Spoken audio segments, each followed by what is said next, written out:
مگر آج بڑے افسوس کے ساتھ یہ بات کہنی پڑتی ہے کہ جس ہندوستان کے خاطر مسلمانوں نے اپنا خون بہایا، اپنی جانوں کو گوایا، اپنی بیویوں کو بیوہ، بچوں کو یتیم کیا، آج اسی ہندوستان میں انہی مسلمانوں کا جینا دوبھر کیا جا رہا ہے۔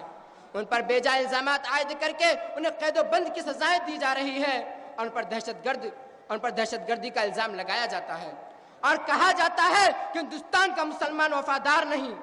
میں پوچھنا چاہتا ہوں ان لوگوں سے جو کہتے ہیں کہ مسلمان وفادار نہیں، تو بتاؤ ہندوستان کو اتنا حسین و جمیل کس نے بنایا؟ مرکز توجہ بنا ہوا یہ لال قلعہ کس نے بنایا؟ ہندوستان کی قد و قامت کی دلیل وہ قطب مینار کس نے بنایا؟ وہ جگمگاتی ہوئی جامع مسجد اور مکہ مسجد کس نے بنائی؟ وہ جگمگاتی ہوئی جامع مسجد اور مکہ مسجد کس نے بنائی؟ ہندو، مسلم، سکھ، عیسائی اتحاد کا ثبوت دینے والا وہ چار مینار کس نے بنایا؟ ارے ہندوستان کے ماتھے کا سندور